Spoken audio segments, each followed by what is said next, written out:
I could come in here with this background and theoretically help these people sell more of their info products. So that's the issue that I decided to try to provide a solution for. Okay, I had this skill set. I got my focus on passion and empathy, gaining perspectives, investing. I do believe money and grinding go hand in hand. You will see. I'm working smart, expending my energy. Hope that you feeling me. I'm acting differently. You got a friend in me. I'm working hard to try and work smart. No time to complain. It's time to start. We gotta work. Future millionaires. Hello, everyone. Welcome to another episode of Future Millionaires. Today, we got an Apple Crider, okay? Apple is the podcast host of Young, Smart Money. And let me tell you, this podcast reaches hundreds of thousands of young business-minded individuals. He's interviewed people with millions of followers. He has interviewed 9-figure entrepreneurs. His goal is to help 100,000 young people live a life they are excited to live. He runs his own agency. He also helps others launch their podcast with a bang, okay? He is the king of value. If you do not believe me, DM him yourself and find out. He is Apple Crider. Apple, how you doing today? Gavin, I appreciate you, my man. That was probably the best intro I've ever been given, so I'm grateful for you. I love it, Apple. I love it. Let's hop straight into this, okay? So I love if you just give our listeners a 60-second snapshot of where you're at, you know, what you're all about, what you're working on. Yeah, for sure. So my main thing that I've got going on right now is, like you said, my podcast, Young, Smart Money. And like you said, man, I interview successful entrepreneurs. Gavin's a student of the podcast, so he knows it better than I do. So, that's what I'm up to right now. That's my main focus, is providing as much value as possible through that. And then I've been able to monetize that on the back end and turn that into a 6-figure income stream for myself, which I'm sure we'll dive into in the podcast. But that is my main thing. I'm a podcaster and I love it. That's what's up. And let me tell you guys, Apple is good at what he does. But Apple, can you jump, a little bit into your early upbringing, kind of environment you were raised in, growing up, especially in those younger years, and then, what you kind of were interested in when you went through the school system? Yeah, for sure. Straight up. So I got basically growing up, school was always really easy for me. I never really had to try very hard to get good grades. It was kind of just naturally like I was able to jump through the hoops and do what the teachers wanted and like get the good grades. So that was never something that took a lot of my time. So I had a lot of free time. So from a very young age, I've been working part-time jobs. My uncle owns a campground. So I say, like, as soon as I was able to stand behind a cash register and take someone's money, he had me back there working as much as possible. So I'd been making money for a long time, since I was about, 11, 12 years old. So when I turned like 16, 17, 18, I was at this point where I had a good amount of money in the bank for a 16, 17, 18-year-old. And I was kind of like wondering, like, what could I be doing with this money? So that kind of led me into the world of personal finance, that's like my first passion is podcasting. My second passion is personal finance. And so that led me down the personal finance rabbit hole. I learned all about investing, how I could put my money to use, because it was sitting in this bank account earning like not even like 0.5% in interest. And I just knew it could be doing something better. So that drove me into personal finance, learned about investing, building credit, and all of that fun stuff that I know young people are so passionate about. So I got deep into that. From there, because the people around me were so passionate about personal finance, actually they weren't, shocker. Nobody wanted to listen to me.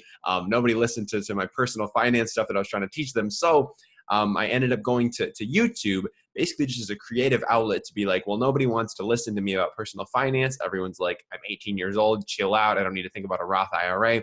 So I went to YouTube to basically say the things that I wanted to say, because nobody wanted to listen. So I'm like, I'll put them here. If you want to listen, great. If you don't want to listen, also great. This is more just for me than it is for you. So I was doing that for a while. Eventually got exposed to the world of Instagram and the business side of Instagram, started building up pages, started managing some pretty big pages, got all into that stuff, which we can dive into as well, which eventually led me into getting interviewed on the local radio station for the college I was going to at the time that I'm still going to. Got one semester left. So the college that I'm going to picked me up. They were like, we want to interview you on the radio. I was like, I don't know about that. Like, I've never been interviewed before, but I guess I'll do it. So they interviewed me, and I just really liked sitting down in the studio, chatting it up, and sharing my story. That they were like, this kid's making a little bit of money as a college student, so let's interview him. So I was like, awesome. So I did that. And then that was really what got me into podcasting, because prior to doing that, I really didn't actually know what a podcast was. I don't think I'd ever listened to one prior to kind of starting my own. So I did that interview, and I wanted to figure out how I could keep doing interviews and like interview other people. And I didn't really have access to like a radio station. So I was kind of like, I don't know if I can do this. But then I found podcasting and I was like, well, shoot, that's exactly what I wanted to do. So then I started doing that. And that was about a little over 18 months ago. And the rest is history. That is what's up. And we'll definitely get into all that, break it down as the podcast goes along. But just starting out, with even when you were younger, you said you're interested in personal finance. Can you kind of explain, why you were so interested in that? Because I know you hit on a little bit, but then also how you currently apply it in your life now that you even have more money than you did when you were a teen. Yeah, straight up. So I guess I'd always really been fascinated by money since a very young age. I was always pretty cognizant of like how my parents interacted with money. I always like noticed when they were like, that's cheap, that's expensive, like the things that they would and wouldn't buy for me and the things that they would like make me work for and stuff. So I was always pretty cognizant of like the role that money played in our lives. And then, it was basically just like having all that money in a savings account and thinking there had to be like some potential here that I wasn't really realizing. I didn't really know about the world of online businesses. I didn't really know about anything. I kind of just like went to YouTube and I typed in like, what do I do with the money in my savings account, and kind of stumbled into the world of investing from there. So that's basically how it started. And then now I've transitioned into really playing the game a bit smarter, I would say. As far as investing goes, I really put investing on the back burner just because it's not the thing. Like, investing is really, really important, and making sure your money is working for you is very important. But I'm not the type of person that's going to spend the extra few hours a week getting that extra like 0.5% on my returns. I would rather just have it sit there in the background and work for me in a more basic place than going the extra mile to like be day trading and stuff like that. That's just not how I personally want to be spending my time. I don't really enjoy that. I've tried it before. It just wasn't for me. So investing is more on the back burner. It's passive. I just have it set up so it's withdrawing a certain amount from my bank account every 2 weeks, automatically investing it. I don't have to worry about it. It's just going out in the background. To be honest with you, some of the accounts, I don't even know how much is in them. I just don't even look at them. I'm like, because the money's not, I'm not trying to like play the stock market. I'm not trying to like buy the dips and whatnot. Like, I'm just trying to put it there because I know on average stock market goes up 8 to 10% a year on average. So I'm playing the averages game. I'm not going to touch that money till I'm like at least in my 40s. But yeah, so that's where investing's at. And then the other aspect that I really like is building credit. So I'm really into credit cards. I think at the time of this recording, I have 7. Going on 8, about to apply for my 8th, 2 business cards, 5 personal cards, and I don't pay any interest. I don't play the interest game. I pay all my cards off on time. The reason I have so many cards is because I like traveling for free. And as of right now, I've got a couple 100,000 credit card reward points and airline miles that I'm sitting on just from the spending that I'm doing for my business. I'm not spending any additional money for this stuff. I'm just funneling all my business expenses through credit cards, paying them off every single month, and then getting free travel. So that's kind of where I'm at right now. And then building my credit score in the process, obviously, so that I can, the long-term game plan with credit is to get involved in real estate. But the issue with that is if you want to buy real estate as an entrepreneur, it's a bit trickier because banks like working with people who have 9-to-5s because they have predictable income that comes in consistently. They get that paycheck every 2 weeks and they're good. Entrepreneurship, it's not so consistent. It's not so predictable. Banks don't quite like it as much. So for those of you that are entrepreneurs considering trying to get a loan on real estate, you're pretty much going to have to prove 2 years of consistent income at a high level before banks are going to be willing to give you any money. So you're going to have to get a little bit creative with financing if you do want to invest in real estate as an entrepreneur, especially if you haven't really been making serious money for at least 2 years. So that's kind of one of the things that's been on my mind lately is getting into real estate without having to buy the property all in cash, because 1, that's limiting, and 2, that's like, I don't want to tie up all my cash if I don't have to. So that's a little bit of a ramble, but investing and credit are two things I can talk about all day. No, that's great. And you literally went into a question I had in my head, which was, when you build up that great credit score, you know, like you have more opportunities in real estate and stuff like that. But like, what type of real estate are you thinking about? Because I know there's lots of different avenues, but you know, what does Apple Crider have his eyes set on? Yeah, so there's really two things that I'm kind of considering right now.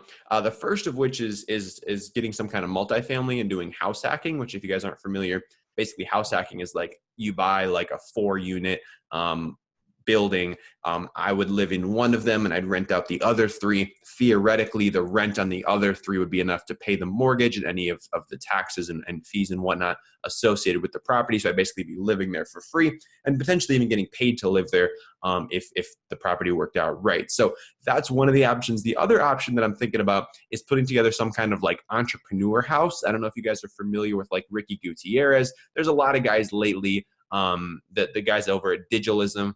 But a lot of guys have set up these houses with a bunch of entrepreneurs in them. And I just think that'd be super, super cool. So that's the other sort of thing that I'm tossing around right now. But all of that will probably happen once I graduate in like 6 months. So maybe a little under 6 months. But yeah, that's kind of, those are the 2 avenues that I'm kind of playing with right now. But yeah, the financing aspect is going to be a little bit tricky, especially if I'm going to try to do it in the next like 4 to 6 months. Yeah, well, now you're giving me ideas with the whole entrepreneur house, Apple. I mean, that's great. But diving into some of that entrepreneurial stuff now, you know, you ran an social media marketing agency, okay? Mm-hmm. And now you've kind of evolved your agency. But can you go through the progress of that, you know, kind of when it started, why it evolved to what it is now, and, you know, what your focus is with all of it? Yeah, straight up. So that's a great point. So I mentioned briefly how I transitioned from YouTube into Instagram. And with that transition, I started kind of accidentally building a social media agency. And how that went down was I'm a firm believer that entrepreneurs solve problems rather than like selling. I think a lot of people get caught up in like the selling aspect of entrepreneurship instead of the solving aspect. So I think solving is a much more important thing to focus on. So that being said, I got into Instagram. I learned how to grow a page. So I had this skill set and I was like, okay, I have a new skill set. What problems can I solve with this skill set? So I looked around, and the problem that I saw that I thought would be really easy to solve, turns out it was I found out that a lot of people who had large YouTube followings, because again, I was getting pretty deep into the personal finance YouTube sphere. So I was really meeting these guys, getting familiar with them, all that stuff. So I saw these guys on YouTube absolutely crushing it, hundreds of thousands of subscribers, just killing the game. But then over on Instagram, they would only have like 1,000-2,000 followers. And I was like, whoa, what's with this discrepancy here? I mean, clearly they're putting out good content. So why doesn't that translate to Instagram? And it was just because they didn't understand the platform, okay? They didn't understand how pages worked, how to like grow a page. And I had this skill set. And I had the network because I'd been building my network with my YouTube channel. So I had the network, I had the skill set. So then all I had to come in and do was like prove that I could actually do it. So what I decided to do was I was like, all right, I found one guy who I'd been talking to for a little bit through YouTube. He had like 300,000 subscribers at the time. I think right now he's closer to like 500,000. So I basically hit him up, cold emailed him. We talked a couple times, but weren't that familiar. And I was basically like, hey man, I see what you're doing on YouTube. You're absolutely crushing it. But I see that your Instagram page kind of sucks because you only had like 2,000 followers at the time. He's got like 300,000 on Instagram or on YouTube rather. So I'm like, man, your Instagram game could really use a step up. So what I want to do is what I'm going to do is I'm going to work for you for free. And I didn't just tell him I was going to work for him for free. In that first email, I actually forgot about this, but in that first email, I sent him some content that I had made for him already. So before I even reached out, I sent him some content that he could use and that he could post on his Instagram that I knew would do well. So that showed him a lot of things. First of all, it showed him that I was willing to prove myself. Second of all, it showed him that it wasn't all talk, okay? Because some people will say, I'll work for you for free. And first of all, you don't even know what they're good at. Like, they're just like, I will work for you for free. I'm like, great. What are your skills? What can you do for me? How could you provide a solution to my business? Like, I have no idea what you're trying to do right now. So it showed him that what I could do. It showed him that I was serious because I like sent him an actual thing that I'd taken time out of my day, out of my life to like make for him. So this dude knew that I wasn't messing around with that email.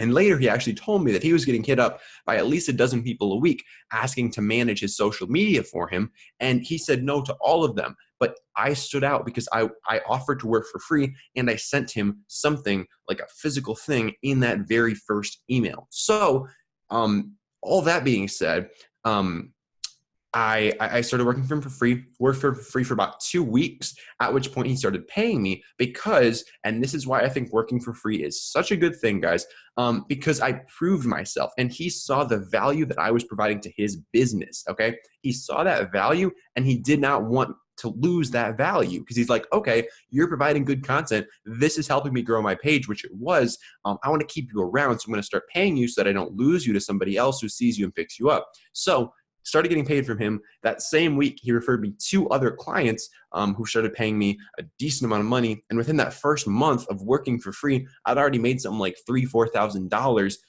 kind of on accident. And basically the moral of that story, guys, is that working for free, it forces you to prove yourself, okay? Because if I wasn't any good at growing social media pages, I would have started working for him for free, and he would have been like, well, this is kind of trashy. So maybe he would have like kept me around working for free because there was nothing for him to lose, but he wouldn't have started paying me. He wouldn't have referred me other clients, and I never would have made any money from that. But since I'd already taken weeks, months to get good at building Instagram pages, I built my own page up. I built up some other pages. Like I knew I had the skill set, and then I just found the problem that I could solve. So that is the long story about how I got involved into social media marketing. And then I can dive into what I'm doing now too, if you want, or if you have any like follow-ups or anything on that. No, I mean, that was great. We can definitely get a little bit back into some page growth tactics later, but no, that was real good. Now for, what you're doing now with your agency, we'd love to hear Yeah, it. sure. So after getting exposed to the world of podcasting, I kind of realized that I liked that a lot more than managing Instagram pages and growing Instagram pages. Just out of personal preference. I mean, I like sitting down with people, connecting with them, hearing their story a lot more than just like sitting behind this guy every day on my phone and just like posting on Instagram. Like it just wasn't as fulfilling, So at that point, I kind of decided once I'd been podcasting for maybe a few months. I wasn't really taking it very seriously, but I saw that there was potential there from guys like Pat Flynn, John Lee Dumas, who had built their entire businesses on the back of podcasting. So I was like, man, there's potential here. I want to hop in on this. So I decided to, and actually this is something that I still laugh at. Like I decided to fire all of my clients from my Instagram agency. Okay. So I emailed them all up. I called them up and I was like, after I'm going to give you guys like 2 more weeks of service, but after that we're done. I'm just getting out of the business. So I'm sorry, but you're going to have to find someone else. So, I mean, I didn't really burn any bridges there. Some people were a bit upset, but it all worked out. But the issue was I gave myself a huge pay cut there because the podcast wasn't actually making any money yet. I kind of just saw the potential and I was like, well, I'm making some decent money over here, but I just see so much potential with podcasting that I want to go all in, and I can't really go all in if I've got all this like Instagram stuff that I've got to manage. Now, a lot of that stuff was like kind of a little bit outsourced. I had some contractors working underneath me, but I just wanted to toss it all out. I just wanted to kind of start fresh and go all in with the podcast and not worry about like other side stuff. So I did that. And then once the podcast was getting some momentum, I was getting bigger and bigger guests. I came back to the question of like, okay, what is a solution I can provide here? Because I hadn't been making any money really doing that. I've been picking up like side jobs here and there, just doing like some marketing for different things and making a little bit of money, but wasn't really what I'd been making before. So I was like, okay, what kind of problem can I use my podcast to solve? And the thing that a lot of people do with podcasts, like when you ask someone if they've monetized their podcast, they're 9 times out of 10 going to think about sponsors and if they put sponsors on their show. But I didn't want to do that because that wasn't really solving a problem. Okay. That was kind of just selling again. And I didn't want to be selling. I wanted to be solving. So I was like, I don't really want to put ads on my show. I don't really want to do any like affiliate marketing or anything like that where I'm like selling stuff to my audience. What I want to do is I want to find a way to provide value to someone. And I turned instead from my listeners, because I was already providing value to my listeners for free with the podcast. I was like, how can I provide more value to my guests? Because Young Smart Money, it's an interview show for the most part. So I was like, how can I provide more value to my guests and really leverage that relationship? Because I hadn't really been leveraging that relationship. I'd kind of just interviewed them. We'd kept in touch maybe if there was like some mutual like connection. But like, other than that, I was kind of just like interviewing them and we were done. So I'm like, how can I get more juice out of this relationship? And what I figured out was that a lot of my guests were selling info products. So an info product, information product, basically a course, an ebook, a mastermind, some kind of product that is consisting of information. It's not like a physical book, but it's some kind of like digital product. So I noticed that a lot of my guests had these digital products and a lot of them weren't selling as many as they could have been. They weren't like marketing them as effectively as they could have been. So I came in and I'm like, well, I have this background doing some marketing on Instagram, and I was doing some Facebook ads a little bit as well back in the day. So I had this background and I'm like, well, I could come in here with this background and theoretically help these people sell more of their info products. So that's the issue that I decided to try to provide a solution for. Okay. I had this skill set again, of the social media marketing that I picked up with that Instagram stuff and a little bit of Facebook ads. So I decided to bring that in there and solve this problem. And so when I got started, naturally, I didn't just decide to go to someone and say, hey, pay me $5,000 and I'll help you sell more of your course. Like, I could have done that. Probably wouldn't have worked super well, but who knows? Maybe it would have. You never know. But what I decided to do was I decided to set up a revenue split with someone. So I basically said, all right, let's partner on this. Okay, you make the course. I'll do all of the marketing and all of the back end, and then we'll split the revenue that comes in, because I wanted to have to prove myself. Okay, like I knew they had good content, but then it was just up to me to figure out how to market this content, get it in front of people, and get people to actually pull out their credit cards and buy. So again, like I put myself on the line and I decided to have to prove myself. So I did that. I proved myself. It turned out quite well, made a good bit of money and still making a good bit of money off of that course. And then again, got some testimonials from that guy, got some referrals. And then from there, I've just been building, because now I have this portfolio of clients that I've worked with. I show that to my podcast guests and they're like, whoa, let's work. So then we just line up more deals from there, lined up another deal today on a podcast that I did. And from there, it kind of just scales, because once you get that initial momentum, that's the hardest thing to do, guys, to get that initial momentum, which is why I recommend working for free. Because people get stuck. They're like, man, I can't get any clients. I'm just like banging my head against the wall here. Like, what do I do? I'm going to quit if I can't get a client. And guys, the thing is, you got to prove yourself before anyone's going to take you seriously. Okay. You have to prove that you're actually worth it before you can start charging these kind of rates. So that's the main thing, guys, is like, build up a skill, take some time to like put your head down, learn some stuff, apply some stuff, learn some stuff, apply some stuff, and like keep going through that cycle. And then once you've really gotten a grasp on this skill, then you can take that, start working for free, prove yourself, and then just roll that in to a full-on business. And that's what I've done both times kind of starting from scratch, but the network has been the most important thing. Okay. And that's one of the reasons I like podcasting so much. It allows you to like build your network on autopilot. I mean, I've interviewed over 200 like 6-figure plus entrepreneurs. And now I just have like them in my contacts list that I can just hit up at any point. So that's the long-winded answer to what I'm doing right now.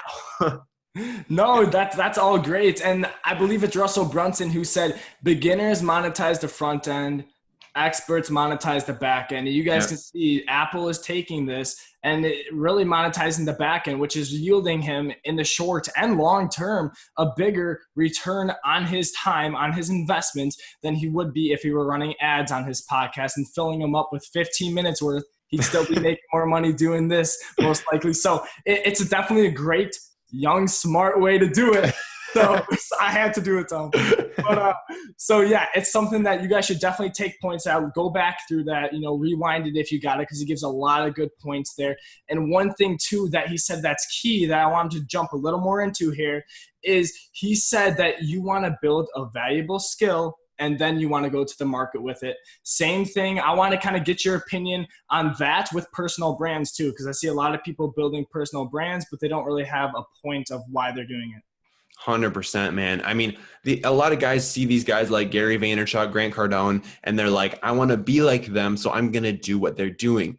Now, this misses a huge thing. And that thing, I actually have it taped up on my wall because it's so important. And it's the background on my phone screen, guys. This one thing is so important. Literally, one of my students printed it out on a 3-foot by 5-foot flag and hangs it on his wall. Like this is really important. So listen up right now. So I'm going to pull this off my wall and show you guys what I'm talking about.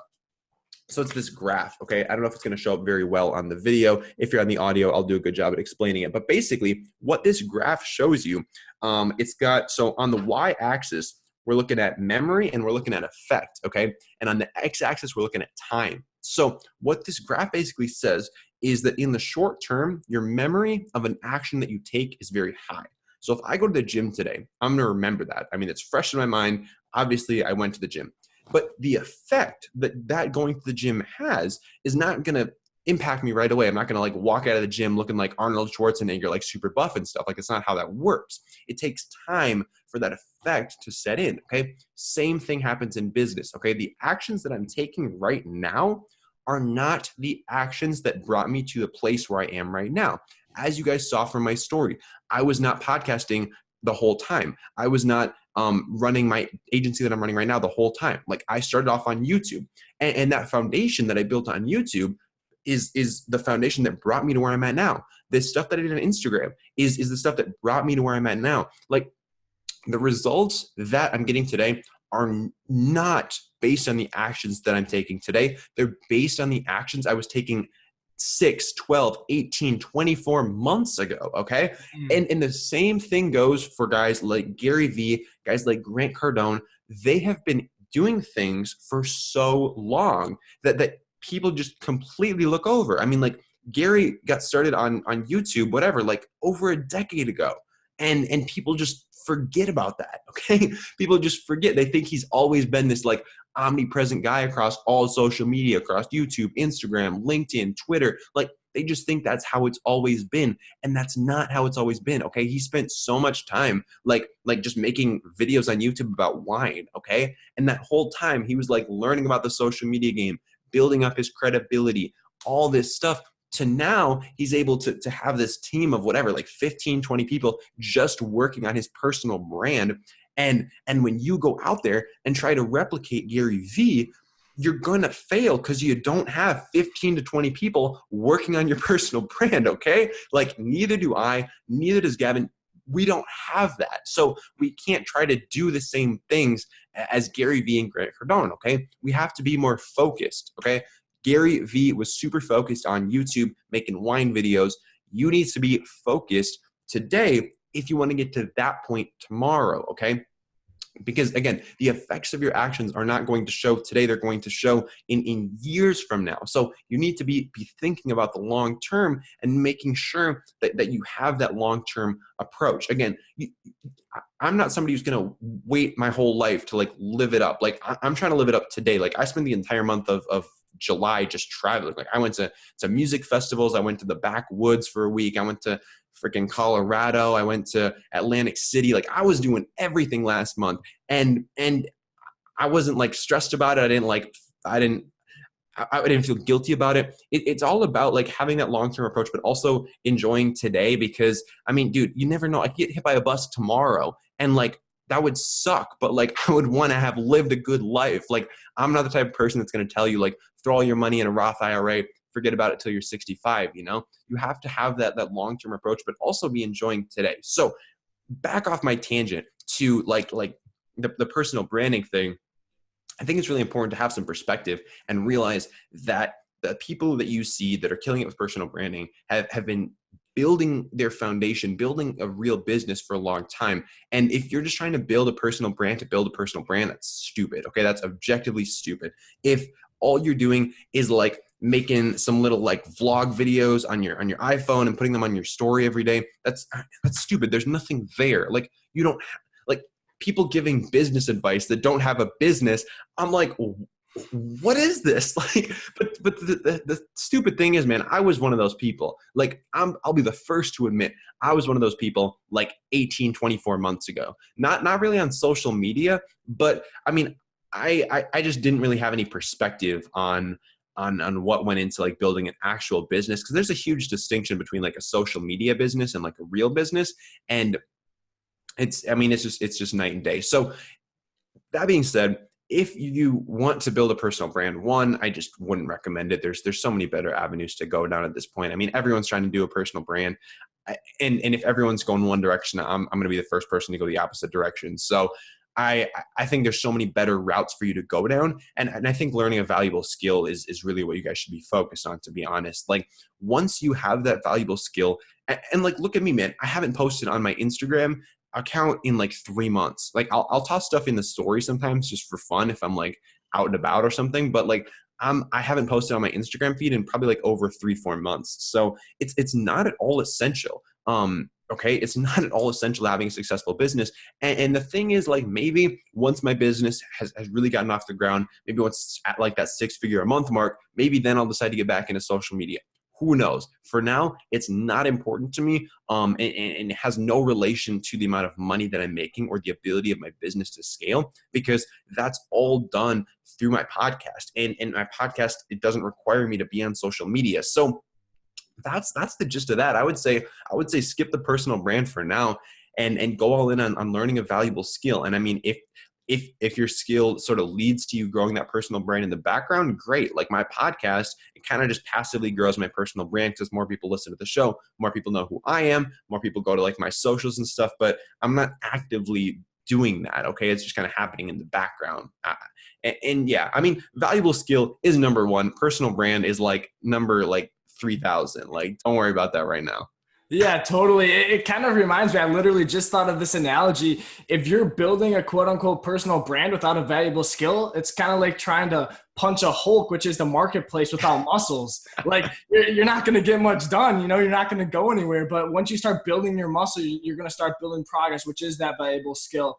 So now pivoting just a little bit here, we've been, talking about a lot of great things you've been doing, but can we, touch on some of those failures you've had along the way, or just some low points you've had in your entrepreneurial journey where maybe you thought like, this isn't for me, or I can't do this, or you just felt discouraged because of a failure? Yeah, straight up. So there's been a lot of them. One that like really came to mind right when you said that was when I was doing my Instagram stuff. There were a couple times where I took on clients that I had no business taking on, okay? Because when you're just getting started, money's tempting, okay? If somebody offers you, $500 a week to do something for them, and you're like, I could probably figure that out. I mean, you might end up taking the money, $500 a week for like whatever, an 18-year-old, that's a decent amount of money. So doing stuff like that and taking and making those money grabs has never really paid off for me because like you kind of got to figure out where your lane is, and for the most part stay in your lane and like know what you're good at and like double down on that stuff. Because there were a couple times when someone was like, oh well, can you do this, because I know you worked for this person and you did Instagram stuff, well can you come with me and do some Facebook stuff, or like manage like a Facebook or like grow a Facebook page for me. And I just had no experience doing that. So I was like, oh yeah, I'm sure I could figure it out. Completely different animal. I sucked at it and ended up getting fired by that client. And that sucked. And I was like, dang, I really messed that up. I burned that bridge. That sucks. Like I really screwed up there. And I mean, there were a couple times where I did that again and I didn't really learn my lesson. So those have been the biggest moments, is like when you end up getting fired by a client. Like that stuff sucks, man. And people don't talk about that, but it happens. Like if you're running an agency and you've been doing it for any amount of time, like there have been times when you've lost clients. Like that's just how it goes. And a lot of people don't talk about that, but that's just how it goes. So those have been the worst times, but all of them really came down to just me not staying in my lane. I knew what I was good at. They asked me to do something else. And because the money was tempting, I was like, well, sure, let's just try it out. Fair enough. I just overcommitted. Like I'm the type of person that I was the type of person to always say yes to things. I'm getting a lot better at that though. And really thinking about one question that I like to ask myself is anytime I say yes to something or I have a sort of a proposition that I can say yes or no to, if I think I might say yes to it, I'll ask myself, what am I saying no to if I say yes to this opportunity, okay? Because you're always saying no to something if you're saying yes to something. So if I'm saying yes to taking on a new client, I'm saying no to whatever else I could be doing with that couple hours a week, okay? So you have to think about, like, you can't do everything, okay? So you have to really think about, if I say yes to this, what am I saying no to? What is not going to get done? And what do I have to kind of put on the back burner? And for me, that's been a really powerful way to sort of figure out what I should and should not be doing. Yeah, that is very powerful, and it's definitely going to give you a lot better focus in your mission as an entrepreneur. Mm-hmm. And so now, talking a little bit about you and your podcasting. So what's some clear cut action steps that people can start if they want to implement a podcast into their journey today? 100%. Well, podcasting is super, super easy. There's really not that much to like the technical side of stuff. So let me just throw all your excuses out the window right now and just kind of walk y'all through exactly what you need. So first thing you need is literally a pair of headphones, okay? A pair of headphones with a microphone. If you've got that, that's all the equipment you need, and a computer. So if you got that, you got a computer, you can literally do it on your phone. I know people who do their podcasts from their phone. So no excuses there. You have all the equipment you need. You don't need to go out there and buy a fancy studio, fancy microphone, like sound wall padding stuff. Like, I don't mess with that. You don't need that. You're good with what you got. So you got your setup. Amazing. Now, how do you let's start with, how do you find guests? Okay. How do you find guests? Well, first of all, you need to think about who your show is trying to reach. Okay. So think about who your ideal listener is. This is something that not a lot of people spend enough time on. They don't think about who they're trying to serve with their podcast. And y'all got to be specific with this, okay? Because if you try to serve everyone, again, everyone knows the quote, if you try to serve everyone, you end up serving no one. Very, very true in anything you do. So if you try to make a generic podcast, nobody's going to listen to it. You're like, well, that appeals to everyone. No, it actually appeals to no one, because if you're making a show about sports and then about tree trimming and then about shoes, someone's going to get there and they'll be like, oh, I like shoes. They'll listen to the shoe episode. Then they'll find the tree trimming episode and they're like, I don't know what's going on here. This is not the podcast for me. I'm out of here. So you need to make sure that it's actually pretty focused. And the way that I like to do that is by going 3 layers deep with the person that you're trying to reach. So 3 layers deep basically means, instead of just saying, say you're going to make a podcast about flipping shoes. Okay, awesome. What you would want to do in terms of figuring out who you're trying to speak to is, you're not just going to say, well, I want to talk to people who like flipping shoes. No, what you're going to say is, I'm going to talk to people who like flipping shoes, who are males, who are between the ages of 18 to 24 and college students. Okay. That is an actual audience that you could be speaking to. Now, you might be thinking that's so sort of limiting, because you're neglecting so many people that you would otherwise be able to speak with. And that's not true at all, because if you try to speak to anyone who liked flipping shoes, you might get some listeners. Great. But the people that you get to listen to your show, they're going to feel like, this show's kind of for me, but it's I don't know, maybe I can find a better one. If you were very specific about who you were trying to serve, when those people found your show, they would be like, dang, this guy is talking to me. This guy understands where I'm at, what I need, what's going to help me. And they would just be diehard fans in an instant, because they instantly realize that you were speaking directly to them. So very, very important concept is thinking about exactly who you're trying to reach, going pretty deep on that. So you know who you're trying to reach. Then what you have to do is think about, okay, who could I talk to that could speak to this ideal person? Okay, who is the expert that I could talk to that would provide some valuable information for this ideal person that is listening to my podcast? And you go out there and you hit that person up and you're like, hey, I got a podcast. You want to be on it? And they're probably like, yeah, as long as you do it creatively, we can talk about that. But I just want to give an overview here. So you hit them up. They're like, yes, you get them on the podcast. I would use Calendly to set up a time to have them on the show. It's a free service that integrates with Google Calendar, where they can just go in, you send them a link, they click on a time, and boom, it's booked. It's amazing. It saves you so much back and forth. Pro tip right there. So you got your interview set up. Now, how do you do the interview? Okay, how do you sit down with this person? Well, you've got 2 options. Okay, if it's a virtual interview like this is right now with me and Gavin, you can use Zoom. It's like Skype, but there's a record button built in. It's amazing. It's free. Awesome. That's what you use for virtual interviews. If you're doing in-person stuff or solo episodes, I would use Audacity. Again, also free. just Google Audacity, download it. It's free to use, super simple. You press the record button, you're off to the races. So that's all the equipment you need. Now that you have it recorded, how do you edit it? Well, some people just choose not to edit their shows. I used to use Premiere Pro to edit my stuff because I was doing video and audio. You could also just use Audacity. Now I have a virtual assistant edit all my stuff for super affordably overseas. We can talk about VAs as well. I freaking love talking about VAs. They're a game changer. So you get it edited however you want to edit it. And then how do you distribute it? Okay. How do you get it on iTunes, Spotify, Stitcher, all those podcast places? Well, there's this nifty website called Anchor.fm. And what Anchor.fm basically lets you do is you just upload all of your stuff to Anchor. You type in your titles, your descriptions, everything, and they literally distribute it to like 12 different podcast platforms. So like Apple Podcasts, Spotify, Stitcher, literally all of them for free. Wow. All of this stuff is free. Why haven't you started a podcast? I don't even know at this point. So that's literally it. And now it's distributed, and now you just have to market it. And that really just comes down to thinking about, okay, who is your ideal listener? Again, honing in on that person and reverse engineering, where does that person hang out? Okay. So if you're talking to like people who are flipping shoes, I don't know, maybe go to like the shoe flipping subreddit, or like sneakerhead pages on Instagram, or any number of places, Facebook groups. There are so many places where these ideal listeners would be hanging out, where you can then go and market your show and get some listeners, get some guests, and just take it off from there. So that's the sort of crash course in a couple minutes on how to start and run your podcast. So that's all your excuses out the window, guys. So now you got to start one. Completely. And if you guys need help, I'll make sure to leave Apple's socials and whatnot, how to reach out to him, down below. But so Apple, all this stuff, it takes time. Everyone knows that. And I hear consistently, oh my gosh, I don't have time. So how do you make time for what you prioritize in your life? That's a great question, man.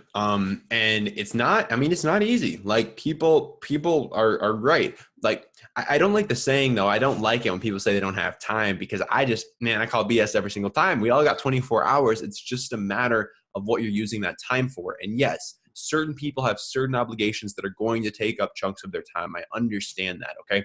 Me being a 20-year-old, like white male college student, gives me a lot more free time than say a single mom of 3 kids. Okay. Like I understand that. So it's going to be different for everyone. But with where I'm at, how I prioritize my time is first of all, knowing what's important to me. Okay. And not just in terms of business, but in terms of life. Like again, like I said, I'm not trying to put off my entire life until I'm 65. So I am going to prioritize enjoying today, as well as enjoying the future, okay? Because ideally, I do live to 65 and maybe even longer. So I'm going to plan for that, but I'm also going to plan to enjoy today. So that being said, basically how I structure my days in a nutshell is I wake up at 5, I go to the gym, I work out, and I'm working usually by like 7 in the morning. I'll be at my desk working, and I'll usually work until about 5 p.m.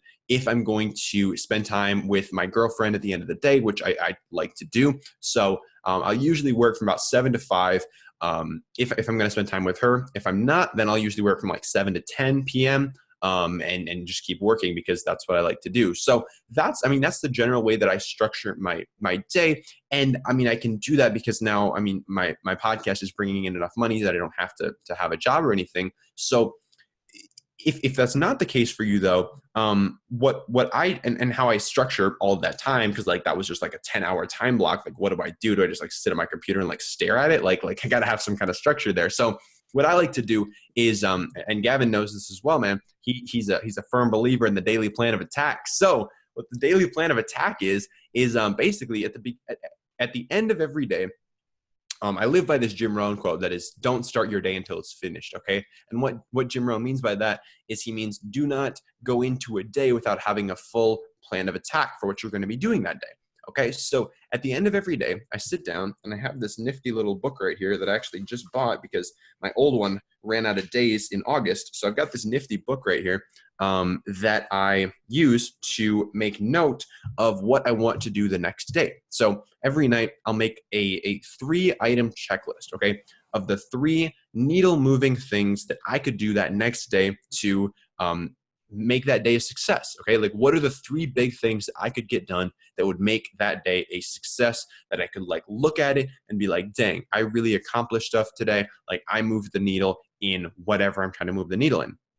So I'll do that. And then I'll block out my time, usually about like half-hour blocks of like, okay, so from 5 to 5:30, I'm going to be eating breakfast. From 5:30 to 7, I'm going to be at the gym. From 7 to 9, I'm going to be building funnels or whatever. And I'm just going to block out my time for the entire day, the night before. So that when I wake up the next day, I just know exactly what I'm going to be doing. I don't have to sit there and think for an hour of like, oh, well, I could work on this. Maybe I want to do that today. And oh, I could also get this done. Like, I have a firm plan that I can stick to that's going to give me the guidance of what I need to do.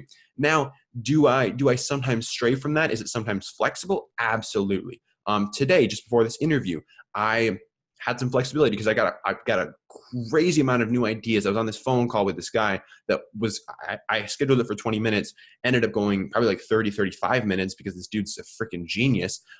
So I was just learning so much from this guy that A, the phone call went long, and B, I was like, I got to implement this stuff right now. So sometimes things change. Like, sometimes you get new information, you have some ideas that you want to act on right away. And sometimes the schedule has to be flexible, but for the most part, I just stick to my schedule because it gives me that sort of like I know what lane I should be in. I know what I should be doing. So I don't have to sit around thinking like, oh, should I do this or that or the other thing? Like, I have that plan that I can stick to. Just makes things so much easier. Now, as far as like picking like what goes on your list, like what do you prioritize? Well, for me, it's really important to have no more than like 3 main projects that you're working on at a time. So you don't want to be, so at one point I was doing like way too many things. I had like 27 different projects I was working on. It was stupid. But you need to make sure that you're not trying to do too much stuff. And a lot of people will say like, oh, well, I'm pretty focused. I've got like an Instagram and a YouTube and a Facebook and a podcast and a blog and a Twitter and a LinkedIn. And they're all on the same topic though. They're all like about flipping shoes. And I'm like, that's great. But in order to really see those needle moving results, you're going to need to cut that back to like one core platform that you really go all in on. Because if you try to grow all these things at once, sure, they might be growing a little bit at a time, but if you went all in on one of those, it would grow so much faster and you could transition that into other stuff eventually. So it's really important to really think about what's going to actually move the needle and prioritize like 2, maybe 3 different projects at a time.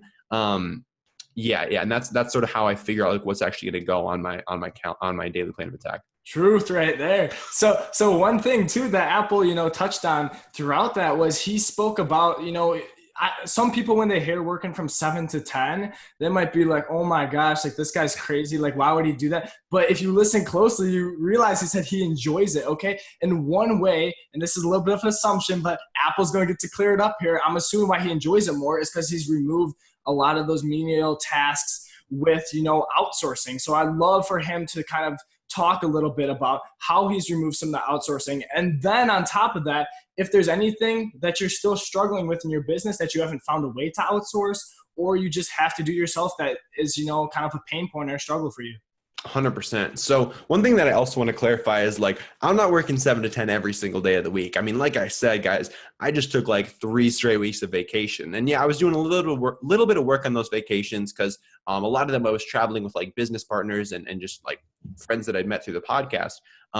So you can write them off. So that's a pro tip right there is like, do like some workcations where you like work for part of the day, like travel for part of the day. You can write it off for your business. It's a pro tip right there. I'm not a tax lawyer though, so don't sue me.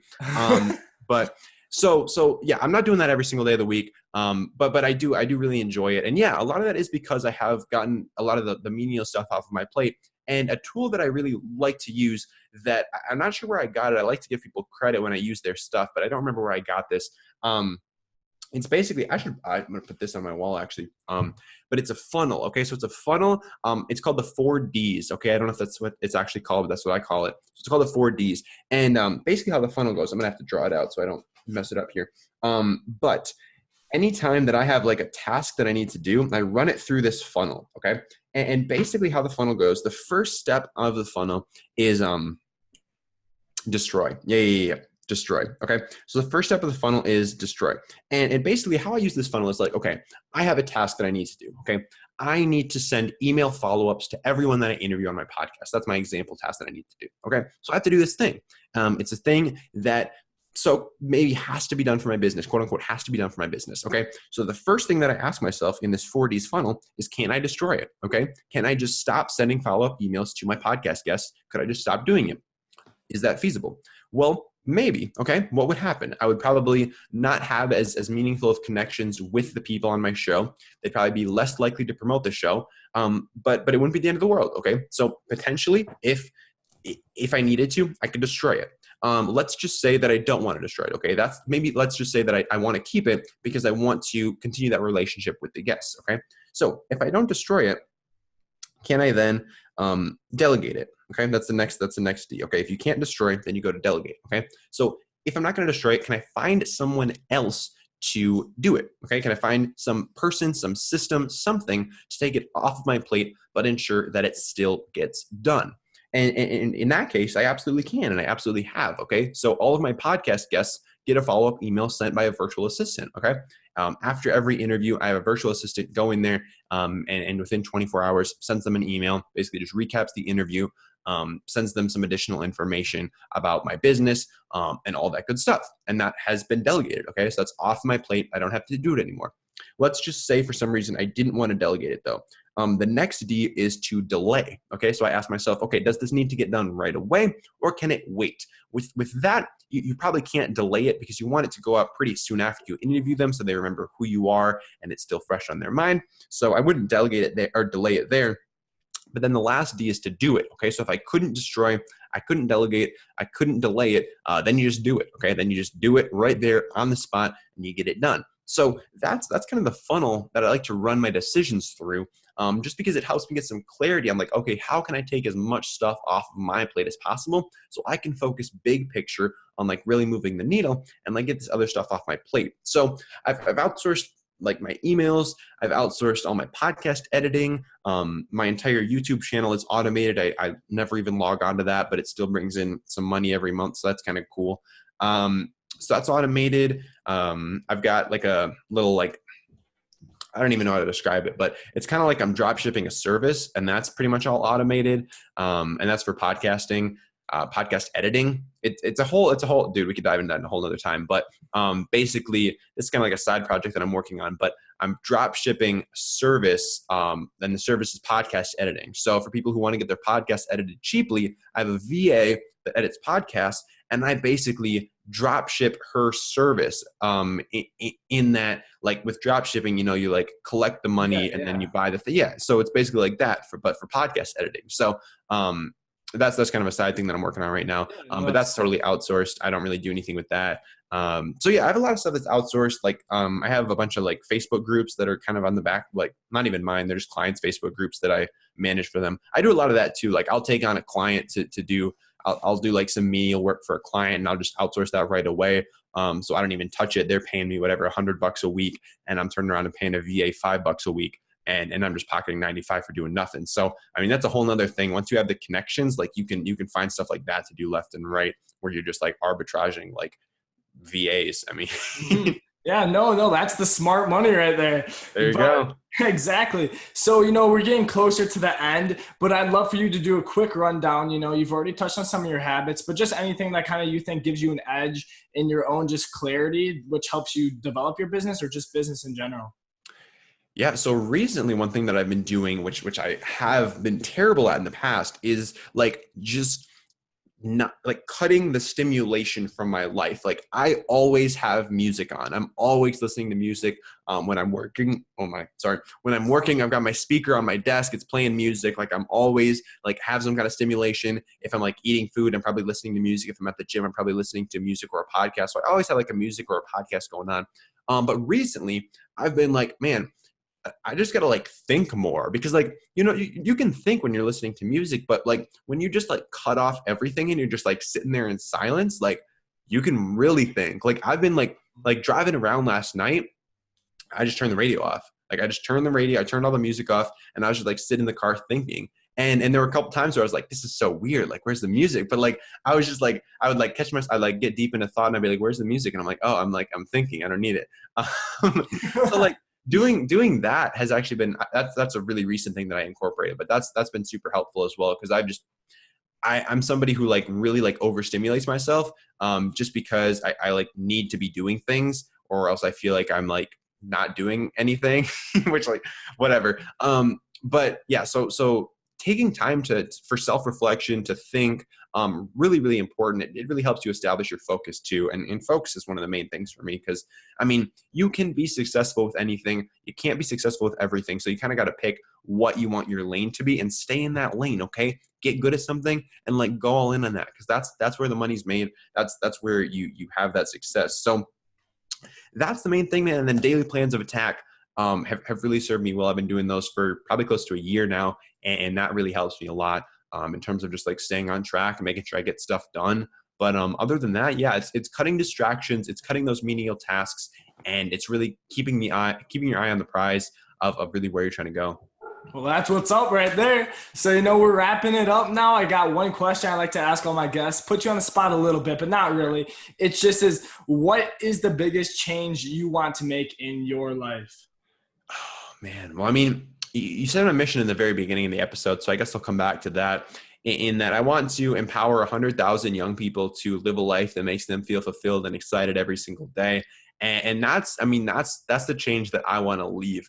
And honestly, yeah, I was going to go into a whole other story there, but just not necessary. But also just like the concept of spreading good karma, man. I'm a huge believer in karma, and like, just like if you put good stuff out there, like it'll come back to you in some way, shape, or form eventually.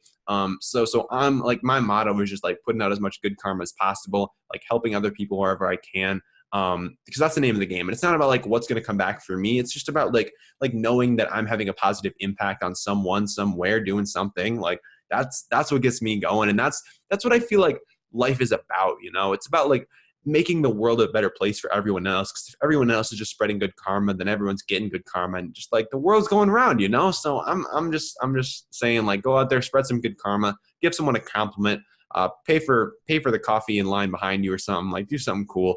That's what I have to say.